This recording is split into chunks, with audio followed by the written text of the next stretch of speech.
Ini saya mau makan apa? Coklat, ada brownies. Pak Ivan, Apa kabar? Apa kabar? Waduh, di mana Udah- sekarang Pak? udah lama banget Pak Iya. ketemu. Waduh Pak, Aduh, di mana sekarang Pak? Masih di Lokom itu? saya masih di Los Sejahtera, masih di Sejahtera. kantor hukum. Oh, Bapak itu Lokom dan Los Sejahtera ya? Iya Pak, Oh, iya, iya. Saya kira hanya Lokom aja. ibadah Pak, jadi banyak-banyak kerjain Bukan Pak. main. Luar biasa. Kita ngobrol ya. Pak Ivan, kita ngobrol sebentar Oke, bisa. oke. Iya, Lama banget tuh Pak Ivan, tapi masih seger loh. Tuh. iya, amin, amin. Ya. Masih seger ya.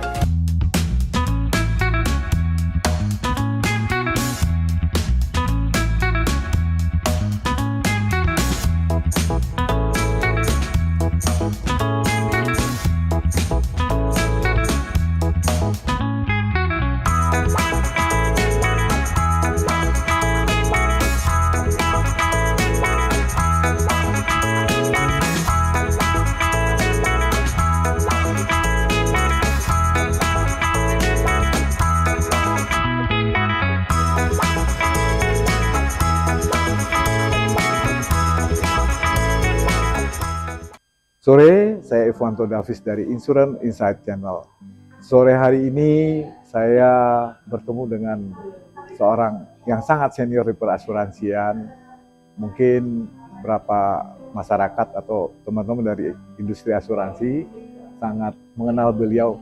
Beliau ini bernama Irfan Raharjo.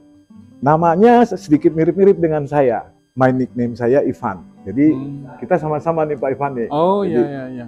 Nah, di IIC ini memang saya membawa acara yang terkait dengan permasalahan-permasalahan terhadap klaim Pak Ivan. Oke. Apa yang mendasari munculnya sengketa? Bagaimana sih sebenarnya industri asuransi itu bekerja? Mungkin sebagai tahap awal aja, saya percaya Pak Irfan sangat populer membahas permasalahan terjadi di market industri asuransi, baik asuransi jiwa maupun asuransi kerugian. Kembali kepada prinsip bisnis asuransi sendiri, kalau kita melihat secara internal Pak, sebenarnya apa sih yang mendasar kenapa sampai klaim itu akhirnya muncul masalah? Artinya apakah memang si pelaku usaha ini dari sumber daya manusia itu tidak capable untuk mendesain namanya suatu polis? Ini kalau kita lihat dari sisi luar, Pak Ivan ya, dari sisi dalam. Kalau dari sisi masyarakat, kenapa sih masyarakat dipaksa atau diseolah dipersuade untuk membeli polis, sementara produk yang ditawarkan itu tidak kelihatan sebenarnya coverage-nya apa, masalahnya mungkin timbul apa, kalau klaim prosedur seperti apa. Mungkin Pak Ivan bisa jelaskan itu ke kami, Pak. Iya, sepanjang yang saya tahu tentang klaim-klaim yang masuk ke litigasi terkait dengan asuransi, baik itu melalui arbitrase yang sering disebut non litigasi ataupun melalui pengadilan, itu umumnya karena ketidakpahaman nasabah terhadap syarat-syarat dan ketentuan di dalam polis asuransi.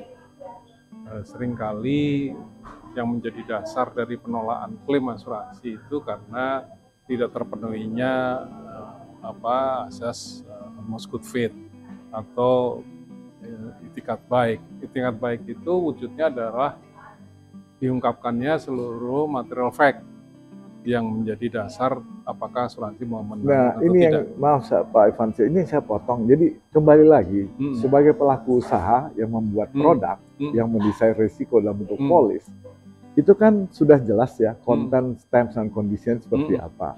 Apakah pihak personalnya insuran dalam hal ini mungkin orang marketingnya itu bisa menjelaskan secara baik pada saat melakukan mendapat prospective client.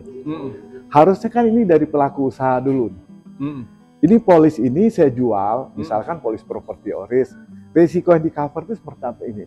Nah, Anda sebagai pembeli atau calon pembeli polis harus, yang tadi Bapak Ivan bilang, harus memberikan material fact. Material fact ini apa? Nah, ini kan masyarakat tidak tahu, Pak. Material fact yang seperti apa yang diminta oleh pihak asuransi. Ini yang saya lihat, jadi ada ketidaksesuaian nih, Pak. Makanya tadi saya tanya ke Bapak, kita kembali dulu ke dalam, apakah pelaku usaha ini benar-benar juga memahami, baik dari underwriting departemen maupun marketing departemen, itu produk yang akan mereka jual ini bisa diadopsi oleh masyarakat. Itu loh Pak maksud ya. saya. Itu yang saya lihat kekurangan dari pelaku perusahaan asuransi atau praktisi asuransi itu memberi penjelasan kepada nasabah tentang apa yang dijamin dan syarat-syarat dijaminnya suatu risiko. Jadi seringkali untuk memudahkan saja nasabah itu diberi pengertian bahwa all risk begitu ya, segala risiko dijamin. Padahal tidak seluruh risiko itu dijamin, bahkan termasuk polis yang disebut all risk sekalipun itu tidak bisa menjamin segala sesuatunya. Seperti risiko bencana alam atau misalnya risiko aus atau risiko yang olahraga ekstrem dan sebagainya, itu kan pengecualian. Artinya itu kan yang tidak pihak asuransi pun tidak bisa menjelaskan secara baik. Betul. Itu kan kalau kita lihat dari awal penutupannya Pak ya. Dan selalu mereka beralasan tidak adanya atmos good faith dari pihak tertanggung. Padahal atmos good faith itu yang dilakukan oleh asuransi yang sering tidak fair. Asuransi itu hanya menguji atmos good faith itu pada saat terjadi klaim. Padahal atmos good faith atau material fact itu harus diungkapkan sejak awal. Jadi asuransi itu kebanyakan hanya menguji atmos good faith itu di saat terjadi klaim. Pada saat penutupan tidak pernah ditanya riwayat hidupnya, penyakitnya, riwayat tetangganya, kebakaran dan sebagainya, itu tidak pernah ditanya. Tapi bukannya itu yang selalu menjadi mendasari Pak. Pada saat klaimnya ditolak, kemudian beralih pada data penutupan, seolah-olah masyarakat itu tidak disclose apa yang mereka akan, misalkan soal penyakit, seolah tidak ada pertanyaan yang mendasar dari pihak asuransi pada saat penutupan. Apalagi maaf ngomong kalau asuransi jiwa, umum kan mereka menutup melalui agen Pak. Nah, agen-agen ini apakah juga punya pemahaman yang baik Pak? Ya, agen-agen ini kebanyakan justru hanya bisa mengejar premi saja. Bahkan untuk mendapatkan pengakuan nasabah pun mereka abaikan. Misalnya tentang riwayat penyakit, riwayat rekam medis, itu tidak pernah ditanyakan oleh agen. Agen itu bahkan minta ke nasabah itu hanya tinggal tanda tangan saja. Dia sendiri yang mengisi. Padahal tidak pernah bisa kita tahu. Maksudnya Pak Ivan, agen sendiri yang mengisi? Iya, yang banyak terjadi agen yang mengisi. Ini fakta ini Pak? Iya, fakta. SPAJ. Ya, ini kan seharusnya tidak seperti itu kan? Kebanyakan agen itu begitu menggampangkan masalah SPAJ ini sehingga mereka yang tanda tangan. Bahkan seringkali malah tanda tangan itu hanya begitu saja nasabah tanda tangan tanpa mengetahui isinya. Wah, ini sebenarnya maaf nih Pak, kalau kita lari ke OJK paham nggak tentang ini? Ada kontrol nggak? Ini yang jadi masalah karena kebanyakan agen itu kan pendidikannya sangat singkat, hanya dikejar untuk mengejar target premi, karena di dalam premi itu telah mereka mendapatkan komisi, mendapatkan remunerasi, tapi tidak pernah mereka mendidik, meyakinkan atau menyadarkan nasabah bahwa akibat dari tidak diberitahukan yang riwayat medis dan sebagainya itu bisa menyebabkan penolakan klaim, itu yang tidak pernah dijelaskan oleh agen, karena itu tadi orientasi. Kalau itu terjadi, akhirnya klaim si klien si tertanggung ini ditolak, sebenarnya siapa yang bersalah Pak? Kalau kita lihat dari seperti itu. Yang bersalah dalam hal ini perusahaan asuransi. Perusahaan asuransi. Karena mereka tidak pernah mendidik agen untuk betul. Tapi fakta yang ada, perusahaan asuransi tetap menolak Pak. Seolah-olah tidak ada non-disclosure tadi oleh. Ya. Nah ini kan yang berakibat munculnya sengketa nih Pak. Ya. Dan pasal tentang non-disclosure itu, material fact itu di pasal 251 KUH Dagang itu sekarang kan sedang diuji materi juga di Mahkamah Konstitusi. Kita tunggu hasilnya seperti apa, apakah sudah ada atau belum, tapi nampaknya belum. Namun di sini soal material fact itu yang harus dituntut itu bukan hanya nasabah. Sebetulnya perusahaan asuransi pun juga harus dituntut adanya material fact kalau dia tidak pernah melaporkan kondisi keuangan yang sebenarnya, investasi dari nasabah kemana saja, penempatan dananya dan sebagainya, itu juga harus diungkapkan. Jadi kebanyakan sengketa itu pertama karena tidak diketahuinya kondisi polis, kedua karena ada fakta yang tidak diungkapkan, ketiga karena jumlah ganti rugi ya, itu bisa debatable juga. Nasabah mengajukan sekian, asuransi hanya mau ganti sekian. Nasabah mengajukan baru, asuransi hanya mau mengganti setelah dipotong depresiasi dan sebagainya. Itu yang jadi tiga itu, kondisi polis mengenai fakta material, dan ketiga ya ini yang diskusi kita ini terkait soal teknis sebenarnya. Kenapa sampai timbul sengketa dan segala macam. Makanya Pak Ivan, mungkin kalau saya melihatnya kacamata saya gini, sebagai pelaku usaha harusnya pelaku usaha lah yang memberikan pengetahuan dulu ke masyarakat terhadap suatu produk atau suatu polis asuransi. Apa yang akan mereka jual? Ya mungkin OJK sekarang menerapkan literasi, Pak. Literasi. Nah, literasi ini yang kita harapkan nantinya sebagai jembatan sebenarnya untuk kedepannya sebagai pelaku usaha dalam menjual suatu produk, supaya paling tidak meminimalkan sengketa yang ada. Pak Ivan selama ini kan udah berapa kali jadi saksi ahli, capek kan sebenarnya bersengketa, Pak. Capek bersengketa di pengadilan, panjang waktunya. Apalagi mungkin Pak Ivan tahu lah bahwa hakim-hakim kita juga pemahaman tentang asuransi, apa hukum-hukum asuransi yang berlaku kan relatif minim sekali. Iya, kalau kita lari ke Undang-Undang Perlindungan Konsumen, pasti yang namanya klien atau tertanggung diuntungkan. Kita juga harus fair melihat permasalahan ini, tidak selalu juga pihak asuransi yang salah sebenarnya.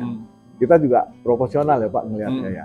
Ada juga kasus-kasus tertentu yang memang klaim ini berindikasi fraud. Nah ini kan harus juga proporsional kan Pak Ivan. Nah saya nggak tahu saran-saran Pak Irfan ke depan harus seperti apa sih yang ideal. Kan jelas Pak ya, resiko yang dibeli itu kan suatu resiko yang akan membuat rugi pihak tertanggung atau nasabah. Karena itulah dia membeli polis dengan jaminan pihak asuransi akan memberi ganti rugi. Supaya paling tidak masyarakat yang membeli polis asuransi pada saat mengajukan klaim itu, klaimnya terakomodir dengan baik, dapat diselesaikan dengan baik. Kira-kira apa yang bisa Pak Irfan berikan? Yang sudah banyak sebetulnya yang dilakukan OJK, artinya bahwa polis itu harus ada ringkasan polisnya. Kalau polis bahasa Inggris itu harus ada bahasa Indonesianya, polis itu harus bahasa Indonesia, kemudian polis itu harus dijelaskan, kemudian harus dengan bahasa yang mudah, kemudian juga ada free look period di mana nasabah itu bisa mempelajari polis sebelum dia seterusnya menyatakan setuju dengan polis. Jadi ada waktu di mana nasabah itu mempelajari si polis. Kalau polis itu tidak sesuai dengan harapan atau intensi awal dia menutup asuransi, dia bisa batalkan tanpa membayar premi yang berlaku selama 2 minggu itu. Jadi artinya masyarakat diberi kesempatan yang membeli polis ini untuk mempelajari dahulu. Itu diatur di peraturan OJK atau ada? Ada itu di peraturan OJK dan juga ada di peraturan polisnya sendiri, free look period itu. Tapi yang belum ada itu di asuransi umum. Asuransi umum itu belum mengatur tentang free look period itu. Di general insurance belum ada itu? Belum ada. Baru ada di asuransi jiwa. Nah, sarannya Pak Irfan sendiri seharusnya itu? Seharusnya di asuransi kerugian pun juga ada free look period. Bukan hanya asuransi jiwa itu saja. Itu dalam bentuk disclaimer atau dalam bentuk wording tertentu Pak? Harus wording tertentu. Itu ada di dalam syarat dan ketentuan polis asuransi jiwa yang mengatur tentang free look period itu. Selama 2 minggu pertama dia bisa mempelajari dan menolak pertanggungan tanpa membayar premi. Tapi sebaliknya asuransi pun punya hak untuk yang disebut masa tenggang di mana dia bisa menolak klaim karena tidak adanya fakta material, yaitu sepanjang 2 tahun pertama. Itu berlaku juga. Jadi ada free look period, ada periode asuransi menilai kelayakan polis itu. Jadi seimbang antara asuransi bisa menilai dalam 2 tahun, nasabah menilai dalam 2 minggu. Tapi itu hanya asuransi jiwa, asuransi umum belum berlaku. Itu yang seharusnya asuransi umum juga berlaku begitu. Karena banyak kan asuransi umum pun juga terjadi dispute, terutama asuransi kendaraan ya. Misalnya ada bagian tertentu yang tidak bisa diganti, ada yang minta original spare part, tapi asuransi hanya mengganti yang bukan original dan sebagainya. Ya Pak Irfan. Nah Pak Irfan, mungkin saya juga waktunya nggak terlalu banyak. Saya rasa Pak Irfan juga nggak terlalu banyak. Sebenarnya ada satu lagi yang saya ingin tanyakan. Sebenarnya peran OJK sebagai pengawas perasuransian itu sampai seberapa jauh, Pak? Karena kalau kita bicara polis, polis adalah perjanjian dua pihak, Ya, antara penanggung dan tertanggung. Nah, ya, OJK ini bisa masuk batasan seperti apa? OJK membukakan pintu pada saat terjadi sengketa pelaporan. ya. Apakah OJK punya peranan langsung untuk OJK itu hanya bisa berperan sebagai fasilitator, ya, juga bukan sebagai mediator, fasilitator yang menyediakan ruang forum untuk bermediasi antara nasabah dengan perusahaan asuransi yang disebut tahap setelah internal dispute resolution. Internal dispute resolution itu tahap ketika nasabah mengajukan gugatan keluhan kepada ke perusahaan asuransi secara mediasi. Amin, kalau mediasi internal yang disebut internal dispute resolution antara asuransi dan nasabah tidak tercapai kesepakatan, bisa kemudian melanjut ke OJK yang akan memfasilitasi mediasi. hanya sebatas memfasilitasi, Tapi tidak bisa masuk untuk tidak bisa membuat perdamaian atau dia itu nggak bisa ya Pak dia ya? bisa memfasilitasi untuk mendamaikan, namun kesepakatan damai atau tidak sepakat damai itu sepenuhnya terserah pada nasabah dan perusahaan asuransi. Nah, kalau di depan OJK setelah tadi internal dispute resolution tidak berhasil, di OJK tidak berhasil, maka bisa menempuh melalui LAPS SJK, baik itu mediasi maupun arbitrase. Kalaupun arbitrase tidak bisa dicapai kesepakatan atau salah satu pihak kalah, Ya. bisa lanjut pengadilan. Gitu. Apakah setiap sengketa yang muncul tadi harus ke LAPS dulu atau pilihan hukum itu kan sebenarnya tergantung kepada Ya, tergantung nasabah. Ya, tergantung juga perjanjiannya. Tergantung juga perjanjiannya. Ya, kalau klausul apa yang ada ya, di situ. Kalau usul musyawarah atau kalau musyawarah tidak tercapai melalui arbitrase, agak juga tanpa arbitrase tapi langsung pengadilan. Nah, sarannya Pak Irfan nih yang saya notit sering sekali menjadi saksi ahli. Idealnya penyelesaian sengketa ini melalui arbitrasi atau pengadilan? Sebaiknya melalui mediasi, Pak, bukan arbitrase, bukan arbitrase, bukan pengadilan. Bukan pengadilan, mediasi antara nasabah dengan perusahaan asuransi. Dicapai dulu kesepakatan, kalau tidak tercapai kesepakatan baru bisa ditempuh arbitrase. Arbitrase itu pun bisa melalui lembaga semacam LAPS atau BANI atau ad hoc yang bentukan para pihak itu sendiri. Tapi saya sarankan sebaiknya mediasi. Karena arbitrase itu tetap ada menang dan kalah. Kalau mediasi itu kan win-win gitu ya, kedua pihak. Jadi itu jalan yang terbaik karena pada dasarnya asuransi itu perjanjian itu harus dengan itikat baik. Idealnya memang berdamai itu lebih baik daripada bersengketa untuk kadang makan waktu dan biaya yang tidak baik arbitrase pun juga makan biaya, makan waktu. Kalau mediasi itu lebih gentleman lah. Gitu. Oke Pak Irfan, waktunya saya sudah harus ada janji lagi. Siap. Terima kasih sekali. Pak Sampai Ivanto. ketemu lagi Sampai nanti. ketemu lagi. Ya. Makasih. Selamat sore Pak. Selamat sore. Malam ketemu. Sampai ketemu.